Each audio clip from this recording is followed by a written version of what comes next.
कौन सा सांप है, पर यकीनन ये एक स्कारलेट किंग है।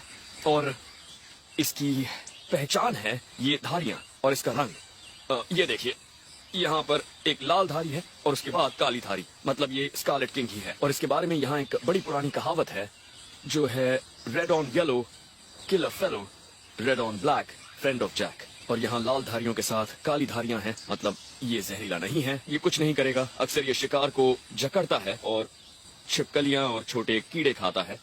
पर ये नीचे बहुत खुश था तो मैं इसे वहीं छोड़ूंगा।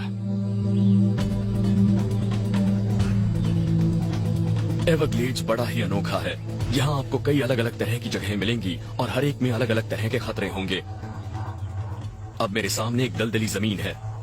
ये ऐसी जगह है जो किसी भी जीव को अंदर खींच सकती है। यहाँ आसपास जो भी दिख रहा है ये सब दलदल का कीचड़ है और इसके बीच में ये जो है इसे कहते हैं सिंक होल। यहीं से जमीन के नीचे बहने वाला पानी चूना पत्थर को काटता है और ऐसे गड्ढे बन जाते हैं जिनमें कीचड़ भर जाता है और पानी होता है। और कहते हैं कि ये गड्ढे कभी कभी छोटे ऑफ रोड व्हीकल्स को भी साबुत निगल सकते हैं। मगर ये इतने खतरनाक इसलिए हैं क्योंकि इनमें गिरने के बाद आप बाहर निकलने के लिए जितना जोर लगाएंगे ये आपको उतना अंदर खींचेगा। और अगर ये आपके रास्ते में आ जाए तो बेहतर होगा कि आप सावधानी से पीछे हट जाएं। लेकिन अब मैं इसके अंदर कूदकर आपको दिखाऊंगा कि इससे बाहर कैसे निकलते हैं।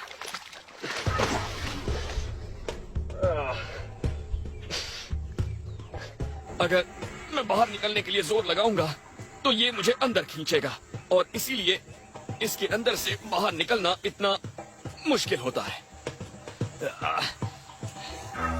मैं जब भी जोर लगाता हूँ मांसपेशियों के सक्शन से ये मुझे ज्यादा अंदर खींचता है। इससे बाहर निकलने का अच्छा तरीका है, अगर आपके पास एक डंडा हो तो उससे एक बड़ा सरफेस एरिया बनाइए और फिर अपने सीने पर पूरा जोर देकर बाहर निकलने की कोशिश कीजिए। हाल ही में एक शख्स एवरग्लेड्स में जॉगिंग कर रहा था और अचानक ही उसके सामने एक सिंक होल आ गया। वो सीने तक उसके अंदर डूब गया। वो बहुत बुरी तरह से फंस गया था और उसने 3 दिनों तक बाहर निकलने की कोशिश की, मगर उसे सही तरीका नहीं पता था। दलदल की सतह का गंदा पानी पीकर वो डिहाइड्रेशन से बचा रहा। चौथे दिन उसे जिंदा पाया गया। वो बिल्कुल चकरा गया था और उसके पूरे शरीर को कीड़ों ने काट खाया था। और सतह पर आने के बाद बस आगे की तरफ रेंगिए और रेंगते रहिए जब तक ठोस जमीन नहीं आती। उसके बाद काम आसान हो जाएगा।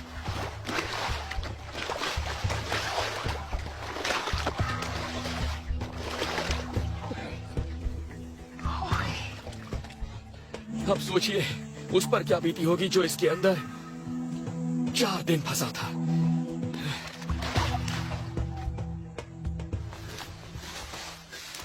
मैं सिर से पांव तक अब कीचड़ से नहा गया हूँ, जिसकी वजह से चलने में भी परेशानी हो रही है। मेरी पैंट में भी रेत भर चुकी है, जो अच्छी बात नहीं है।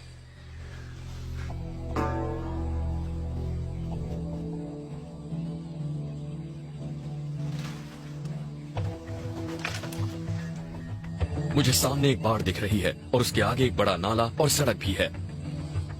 और मेरे लिए इसका बस एक ही मतलब है, इंसानी बस्ती और घर जाने का रास्ता।